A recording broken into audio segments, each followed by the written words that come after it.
इनसे शरीर की सारी क्रियाएं संचालित होती हैं।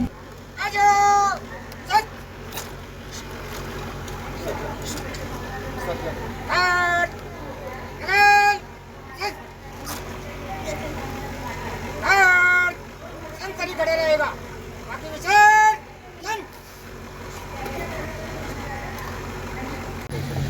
स्टाफ शाही कृषि शिक्षा और अनुसंधान मंत्री उत्तर प्रदेश सरकार आंगन में आयोजित कृषि विज्ञान केंद्र की ओर से स्वागत अभिनंदन करते हैं। इसके बाद वो प्रतिष्ठान भ्रमण के उपरांत यहाँ पे आएंगे भारत सरकार के निर्देश और माननीय मंत्री जी सदैव किसानों के लिए बेटा एक कोर्स के साथ आती है। ये आपके 12 फीट से पेड़ों को काटेगी।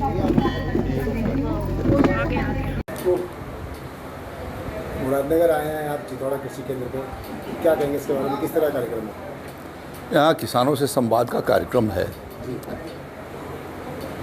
भारत सरकार और राज्य सरकार आदरणीय प्रधानमंत्री नरेंद्र मोदी जी के नेतृत्व में और उत्तर प्रदेश के मुख्यमंत्री योगी आदित्यनाथ जी के नेतृत्व में दोनों ही सरकारों ने किसानों के लिए बहुत सारी योजनाएं बनाकर चलाई हुई हैं, जिन योजनाओं से किसानों के खुशहाली और समृद्धि आए।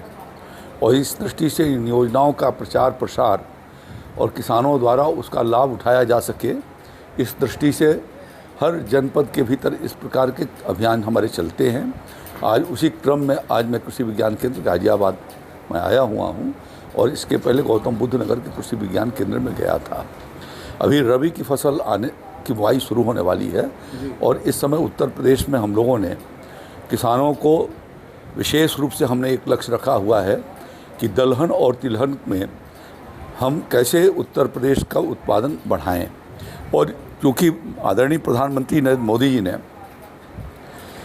विकसित भारत 2047 का संकल्प रखा है और उस संकल्प के भीतर देश को आत्मनिर्भर और स्वावलंबी होना है, तो कृषि क्षेत्र एक ऐसा हमारा क्षेत्र है जिसमें उसकी महत्वपूर्ण भूमिका है और उस कृषि क्षेत्र के भीतर उत्तर प्रदेश के कृषि की सबसे ज़्यादा महत्वपूर्ण भूमिका होती है। इसलिए कि हम सबसे बड़े प्रदेश हैं, यद्यपि हमारे पास कृषि का भूभाग मात्र 11% है, फिर भी हम देश के फूड बास्केट में 21% से ज़्यादा हमारा योगदान होता है। तो इस नाते इस रबी के कार्यक्रमों के भीतर हमारे किसान भाई दलहन और तिलहन की खेती करें, इस नाते योगी आदित्यनाथ जी की सरकार उनको बड़े पैमाने पर निःशुल्क मिनी किट भी इसके लिए उपलब्ध करा रही है। और अभी हमारा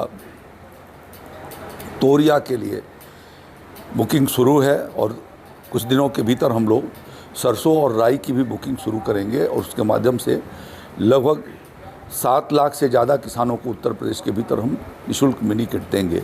और इसलिए मैं किसान भाइयों से आग्रह करना चाहता हूं कि वो दलहन और तिलहन की खेती की ओर आगे बढ़ें। हमारे देश में अभी भी लगभग 50,000 करोड़ रुपए का दाल बाहर से खरीद करके आयात किया जाता है और 1.5 लाख करोड़ रुपए से ऊपर का खाने वाला तेल आयात किया जाता है।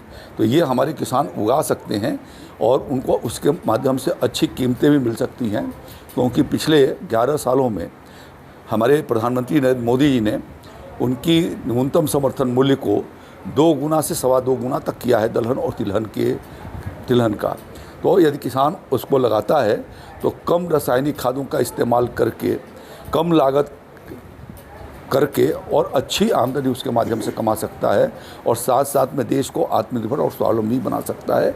इस नाते किसानों में उसकी चर्चा करने के लिए आज मैं यहाँ पर आया। सर, जिन क्षेत्रों में बाढ़ प्रभावित हुए किसानों को किस तरह की राहत दी जा रही है, उसको लेकर प्रदेश में? एक तो जो बाढ़ से मैरून गाँव थे, उन मैरून गाँव के भीतर तुरंत उनको प्रशासन आदरणीय मुख्यमंत्री योगी आदित्यनाथ जी ने ये निर्देश दिए कि उनको भोजन के पैकेट वितरित किए जाएं और पानी थोड़ा सा कम होने पर उनको एक हफ्ते का, उनको पूरा 15 दिन तक का उन्हें राशन की सामग्री साथ में आलू, तेल, जो भी उनके घरेलू आवश्यकताएं हैं उन आवश्यकताओं के लगभग 35-36 वस्तुओं की मिनी किट उनको किट बना करके दिए गए, जिससे कि वो उनको कोई कठिनाई न हो।